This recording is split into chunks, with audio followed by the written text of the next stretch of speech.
नमस्कार दोस्तों, मैं कुणाल कालरा आपका बहुत बहुत स्वागत करता हूँ। लव मैरिज या soulmate compatibility by date of birth की इस एपिसोड में हम बात करेंगे compatibility between number 4 and number 7 कह लीजिए, या नंबर 4 एंड नंबर 9 कह लीजिए। ये दोनों चीज़ें प्रूफ हो जाएंगी इसी वीडियो के अंदर कि मैं कहना क्या चाहता हूँ कि इनकी कंपैटिबिलिटी कैसे होगी। मैंने जैसे अपने पिछले वीडियो में बताया था कि हम सिर्फ एक एक नंबर के ऊपर कंपैटिबिलिटी टेस्ट नहीं कर सकते। जब भी हम एक एक नंबर के ऊपर कंपैटिबिलिटी टेस्ट करते हैं और उसके हिसाब से अपने पार्टनर को जज करते हैं, तो कई बार हमारे रिजल्ट्स बिल्कुल ठीक निकलते हैं, मैच करते हैं, और कई बार वो रिजल्ट्स बिल्कुल मैच नहीं करते हैं। तो आप दोनों तरफ से या तो बहुत खुश हो जाओगे कि मैच करेगा, या फिर बहुत दुखी हो जाओगे और कहोगे बिल्कुल मैच नहीं करता जी, ऐसा है ही नहीं। तो दोनों केसेस में ही डिस्टर्बेंस है। तो मेरे से कमेंट सेक्शन में अक्सर पूछा जाता है कि मेरा ऐसा है या मेरा ऐसा नहीं है। कई बार तो कई लोग 100% मैचिंग कह रहे होते हैं और कई बार कई लोग कह रहे होते हैं बिल्कुल मैच नहीं कर रहा। अपने अपने व्यूज़ हैं, बट इसको देखना कैसे है, इसको समझना कैसे है, इसको प्रूव करने के लिए कि एक्चुअल में कंपैटिबिलिटी चेक कैसे करनी है। एक एक नंबर से नहीं, बर्थ डेट से नहीं हमने चेक करनी, हमने कंप्लीट बर्थ डेट से चेक करनी है कि उसका कौन सा नंबर पावरफुल है, कौन सा नंबर पावरफुल नहीं है, किस नंबर से प्रॉब्लम आएगी मेरे पार्टनर को और किस पार्टनर के नंबर से मुझे प्रॉब्लम आएगी। तो ये जब हम कंप्लीट डेट ऑफ बर्थ की एनालिसिस करेंगे तो उसके बाद आइडिया लगेगी। और हालांकि वो भी जो हम करेंगे वो भी सिर्फ 50 to 60% मैच है, मैं कह रहा हूँ 100% मैच भी नहीं है, और 90% तक क्लैरिटी पहुंचती है बट टाइम के साथ। उससे ज़्यादा क्लैरिटी पहुंचती है जब हम पाम भी देखते हैं, तो पाम के साथ। तो ये सारी चीज़ों के बाद जाके कहीं 90-95% प्रिडिक्शन मैच करती है। तो अगर आप सिर्फ एक नंबर पे देख रहे थे कि सिर्फ मेरा नंबर 2 है, मेरी वाइफ का नंबर 4 है, चलो जी हमारा मैच कर गया, ये मैच तो वो समझ लीजिए 20-30% मैच है। एक्चुअल तो आपने देखा ही नहीं। तो एक्चुअल देखने की कोशिश करते हैं और एक डेट ऑफ बर्थ आज भी इसी एपिसोड में हम डिस्कस कर। आज हम डेट ऑफ बर्थ लेंगे 4 सितंबर 1977 और 9 अगस्त 1979। मैं जानबूझ के बड़ी डेट्स इसलिए लेता हूँ ताकि ये लोग एक्सपीरियंस शादी का हो चुका है, एक की शादी को 20-20, 25-25 साल हो चुके हैं, तो कम से कम ये अपना एक्सपीरियंस गलत नहीं शेयर करें। दे आर माई क्लाइंट्स, और जब मैं इनके साथ शेयर करता हूँ तो ऑटोमेटिकली पता चल जाता है कि ये इस तरह का बिहेवियर और पैटर्न ये यूज़ कर रहे हैं। ठीक है, अब ध्यान से देखिए, लड़के की डेट ऑफ बर्थ है 4 सितंबर 1977 और लड़की की है 9 अगस्त 1979। अब ध्यान से देखिए, दोनों की डेट ऑफ बर्थ में 77 बड़ा कॉमन है। कैसे? लड़की का डेस्टिनी 7 है और लड़के की डेट ऑफ बर्थ में 1977 है, तो दोनों के अंदर 77 कॉमन। तो इसका ये मतलब हो गया एंग्जाइटी दोनों की हाई रहेगी, इंफॉर्मेटिव इंटेलिजेंस दोनों की हाई रहेगी। इनका घर साउथ वेस्ट कटा होगा, ये भी जाहिर है क्योंकि लड़के की डेट ऑफ बर्थ में 4 भी बहुत स्ट्रांग है और 77 भी बहुत स्ट्रांग है। ठीक है, चलिए वो इस टॉपिक का वो नहीं है, बट एक एडिशनल मैंने वैसे ही, जैसे कहते हैं ना एस्ट्रोलॉजर टैग देते हैं एक बात, तो मैंने भी एक टैग ली एक्स्ट्रा, जिसका कोई प्रिडिक्शन से कोई मतलब नहीं है, बस अपना दिखाने के लिए। तो 77 दोनों का स्ट्रांग है, बट लड़की का ज़्यादा स्ट्रांग है क्योंकि लड़की की डेस्टिनी 7 है।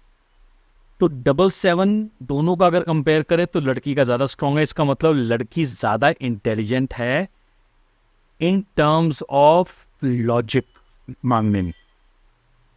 लड़की रियलिस्टिक लॉजिक मांगेगी और सही तरीके से लड़के को कंट्रोल में रखेगी। लड़के के पास सिंगल 4 है, इसका यह मतलब है इंटेलिजेंस है बट राहु है, डिस्टर्ब्ड इंटेलिजेंस है, डिस्टर्ब्ड इंटेलिजेंस है, कंफ्यूजन्स है, ज़्यादा इंटेलिजेंस में कंफ्यूजन्स होती हैं। तो लड़के का 4 है यानी कंफ्यूजन्स है, तो लड़के को काम से रिलेटेड, कई चीज़ों से रिलेटेड कंफ्यूजन्स होगी, परफेक्शन चाहिए होगी। इधर लड़की को परफेक्शन की प्रॉब्लम नहीं है, ध्यान से समझिएगा, लड़की को परफेक्शन की प्रॉब्लम नहीं है क्योंकि लड़की का जो डेस्टिनी 7 है, डेस्टिनी 7 परफेक्शन नहीं मांगता, बेसिक 7 ज़्यादा परफेक्शन मांगता है। 4 के साथ 77 मिल गया तो यानी लड़के को ज़्यादा परफेक्शन चाहिए, तो ये एक थोड़ा सा डिस्टर्ब करेगा। ठीक है, अब ये हम कॉम्बिनेशन देखें 4 और 9 का, जो कि लड़के के डेट ऑफ बर्थ में भी है और 4 लड़के का है और लड़की का 9 बेसिक है। तो ये 9-4 का कॉम्बिनेशन बना। जब भी 9-4 का कॉम्बिनेशन बनता है तो इसका मतलब है ये दोनों आपस में एक दूसरे के साथ जुड़ गए, मतलब ये बॉन्ड बहुत स्ट्रांग हो गया। अब ये फंस के ही काम करेंगे। अब फंसने का मतलब पता कैसे हो गया? फंसने का मतलब लोग पता नहीं गलत तरीके से ना ले लें। फंसने का मतलब मैं इसको शायद क्लियर करने की कोशिश करता हूं। फंसने का मतलब हो गया कि ये दोनों कोई भी काम अगर करते हैं तो ये दोनों को एक दूसरे का सपोर्ट, मतलब जैसे लड़का कंफ्यूजन रहेगा, लड़के को नहीं पता कि मुझे खाना क्या है, मुझे कौन से काम पे कहाँ जाऊँ, कैसे करूँ। तो लड़का वैसे लीडर है क्योंकि डेस्टिनी 1 है, लीडर है, अच्छी पोजीशन पे है, बट उसको रोज सुबह उठ के एक कंफ्यूजन होगी कि मैं आज क्या खाऊं या आज मैं क्या करूं। ये जो मॉर्निंग कंफ्यूजन है ये लड़के के साथ रहेगी इसकी डेट ऑफ बर्थ के लिए। अब अगर लड़की इसको किसी एक पैटर्न में बांध देती है कि आपने सुबह उठ के पराठे ही खाने हैं या दलिया ही खाना है और दोपहर को 2 बजे लंच करना है और 3 बजे 5 चाय पीनी है और 7 बजे मेरे को घुमाने लेके चलना है, अगर ये लड़की इसको बांध पाए तो ये लड़का बिल्कुल ठीक चलेगा। नहीं तो ये लड़का निकलेगा कहाँ, पहुंचेगा कहाँ, जाएगा कहाँ, क्योंकि 7 और 4 पोस्ट आ गए। इनके रिश्ते का प्लस पॉइंट यही है कि लड़की डोमिनेटिंग है और लड़की लड़का को बहुत अच्छे तरीके से कंट्रोल करके सिस्टमेटिकली पैटर्न पे चलाती है, तो वो चल रहा है। नहीं तो ये लड़का एक सुप्रीम लीडर है, बहुत अच्छी पोजीशन पे है, बट स्टिल कंफ्यूज है, तो किसी को शो नहीं करेगा। अगर मैं अंदर से कंफ्यूज हूं तो बहुत कम चांसेस हैं, मैं अंदर से डरा हुआ हूं तो आपको हो सकता है इंटेलिजेंट लोग मेरे वीडियो से पकड़ लें कि ये आदमी बेवकूफ बना रहा है, ये आदमी डरा रहा है, ये आदमी क्या कर रहा है। तो वो मैं खुद हूं। अगर मैं आपको डरा रहा हूं तो मैं खुद डरा हुआ, तो बात को आपको समझना है। उस हिसाब से ये लड़के को पैटर्न पे लड़की चला रही है, इसीलिए लड़का चल रहा है। अब ये लड़की क्यों कर रही है, इसकी वजह, लड़की के डेट ऑफ बर्थ में आप चेक कीजिए 9 डबल है। 9 डबल का मतलब इनसिक्योरिटी। अब ऐसा आदमी जो अपने हस्बैंड को बिल्कुल कंट्रोल करा के कि इसको राइट नहीं जाने देना, लेफ्ट नहीं जाने देना, कहाँ जा रहा है मुझे पता होना चाहिए, ये सिर्फ इनसिक्योर आदमी कर सकता है। जैसे मेरे अंदर इनसिक्योरिटी बहुत ज़्यादा है तो मैं अपने पेरेंट्स को कहीं जाने नहीं दूंगा मतलब कि सही गाड़ी लेके जा रहे हो, मुझे पता होना चाहिए कि रास्ते में कुछ। Caring is separate than insecurity. Caring insecurity के बाद आती है, बट इनसिक्योरिटी कई बार केयरिंग के अंदर नहीं जाती है। जैसे मुझे इनसिक्योर है मेरी वाइफ को कुछ हो जाएगा तो मैं ओवर प्रोटेक्टिव हो जाऊँ, बट कई बार वो टॉर्चर के अंदर भी आ जाएगा। मैं डर के उसको कंट्रोल करने की कोशिश करूँगा, आपने ये नहीं खाना है, इट्स गुड थिंग कि आपने उसको कंट्रोल किया हुआ है, बट वो आदमी किसी और के लायक नहीं रहेगा।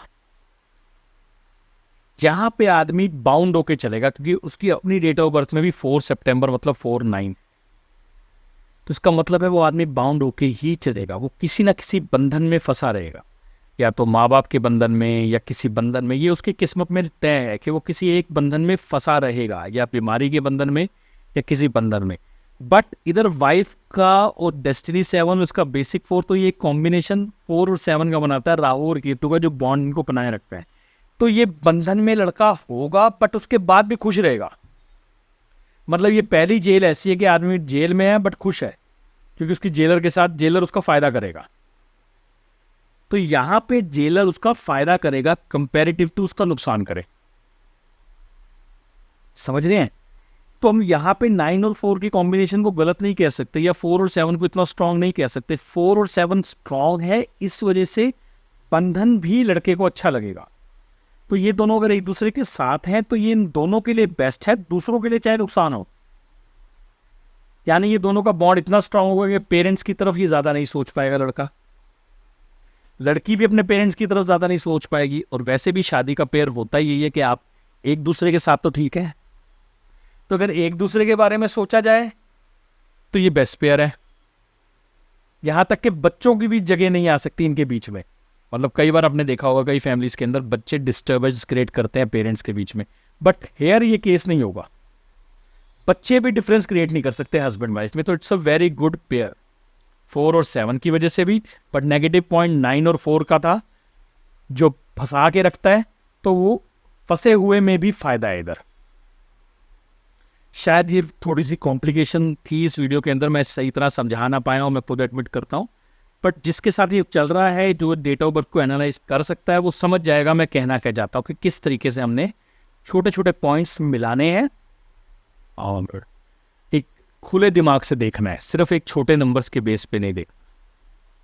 आशा करता हूँ दी गई जानकारी ठीक लगी होगी। जल्दी मिलता है एक नए वीडियो के साथ, तब तक के लिए नमस्कार।